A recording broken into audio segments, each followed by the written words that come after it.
You won't post anything, babe? Oh, nakakamot ka kaagad sa batok mo. Wala pa nga ako masyado sinasabi, Blaze eh. Ipapagawa ka na naman eh. Para namang labag na labag sa kalooban mo. Nakakainis ka na kasi. Kasi mag-iisang taon na tayo pero miski isang photo ko ayaw mong i-post or i-story. Miski sa wallpaper mo ayaw mo. You don't even take pictures of me. Or you don't even compliment me. Ano ba, Katleya? Nakakarindi na yung boses mo. Alam mo ba yun, ha? Ayaw ko nga. Ayaw kong i-post ka kasi ang hassle. Mag-picture ka na lang sarili mo. I-story mo, i-post mo, i-hype mo sarili mo.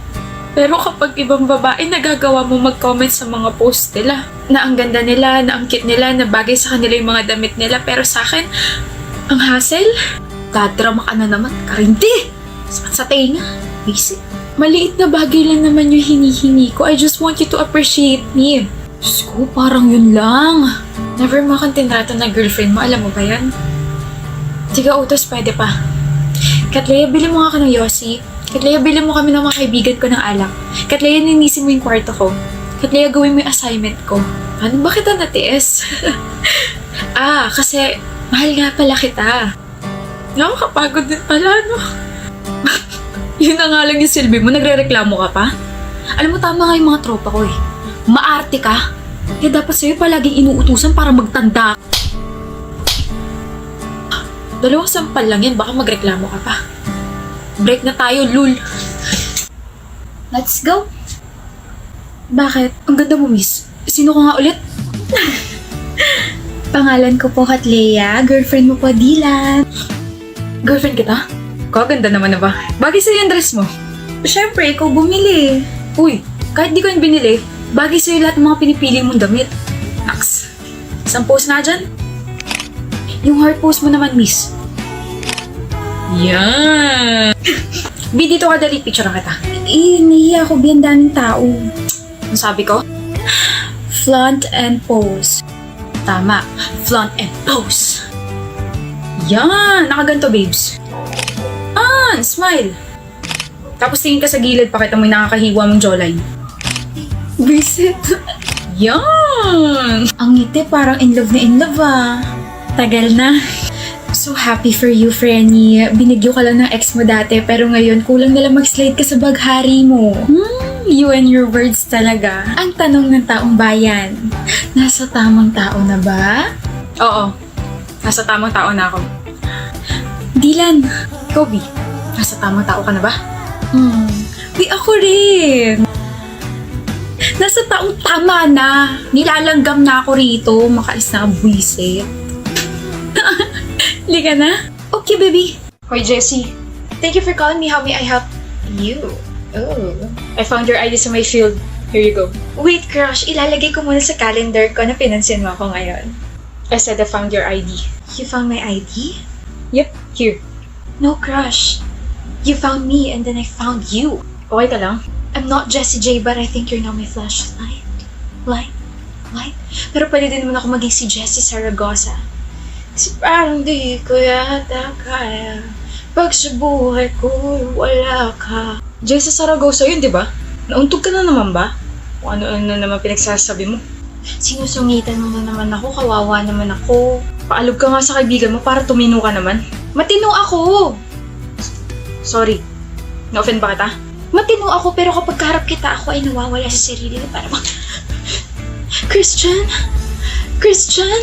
Ganon. Ewan ko sa'yo. Alam mo, Christian, kapag ako tumigil sa pangungulit, huyo ka na sa akin. Halata namang ako lang ang nagbibigay sa'yo ng makulay na buhay na parang gulay. No, Jessie. Kapag ikaw hindi ko pinansin, baka umiyak ka. Gustong-gusto mo pa naman ako. Ang yabang ha? I'm gonna remove that smirk, Christian. Ipupusta ko puso ko. Hindi mo kaya. Puso? Bakit? Gusto mo na ba ako? Gusto? Let's see. Try harder, Jessie. You won't last long. Marupok ka pa naman. Papansinin mo rin ako. Mukhang ikaw ang iiyak, boy ah. Shut up. Pangalawang araw pa lang. Matirang matibay, di ba?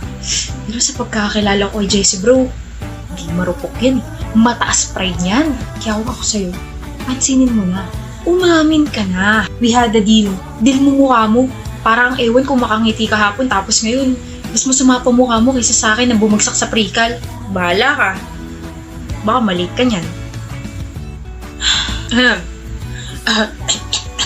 Bayan, kung uubo kayo, doon kayo sa labas. Yung virus niyo pakalat-kalat. Hoy. Okay, fine. I give up. Sorry for what I said and for how I acted. Pansinin mo na ako.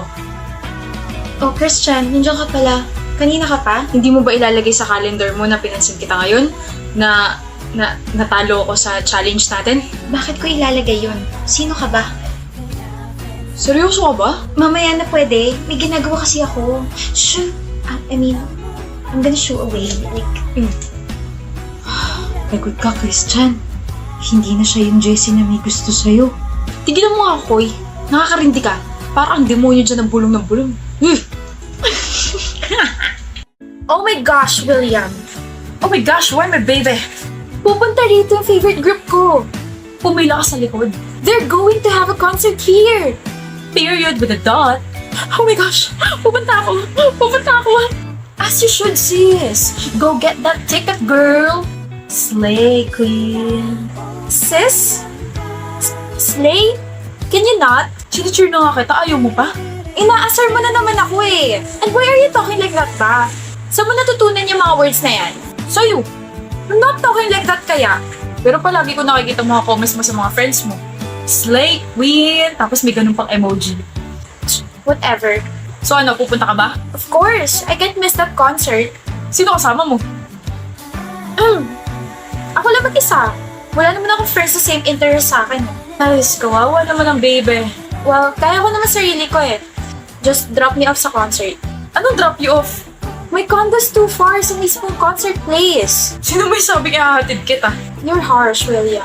Manonood din ako ng concert. Huh? But you don't listen to them kaya? Anong hindi? Fake news ka. Inumpisahan ko na silang pakinggan simula na sinabi mong idol mo sila. Kaya alam ko yung mga ibang kanta nila, Charlotte. Nakaka-addict nga eh. Ginawa mo talaga yon? Wala akong friends to save interest sa'yo but you have me. You'll always have me. Sasamahan kita ron. We'll have some fun. Mas nauna ko pa nga nalaman na may concert sila rito kaya bumili na ako ng light stick. Sabihin ko na dapat sa'yo kaso nakita mo na pala. Yung pinakabonggay ko kunin natin. Soundcheck ba yun? Okay. Tapos nakapag-save naman na ako kaya ako nabibili ng tickets natin. Bawal humindi. Ang humindi, magiging kamote. Babe! Purr ka dyan! William ate and left no crumbs. Slay! Stop it! Baka di mo na naman ako pinapansin. Wala. Ano nga? Wala nga. Yang ka na naman sa wala mo eh. Diyan ako naiinis sa kakaganyan mo. Di mo man lang maisip kung bakit ako nagkakaganito. Kaya nga ako nagtatanong, di ba? Alam mo kung ganyan ka palagi, mas mabuting maghanap na lang ako ng ibang makakaintindi sa akin. Sobrang insensitive mo. Maghahanap ka na ng iba?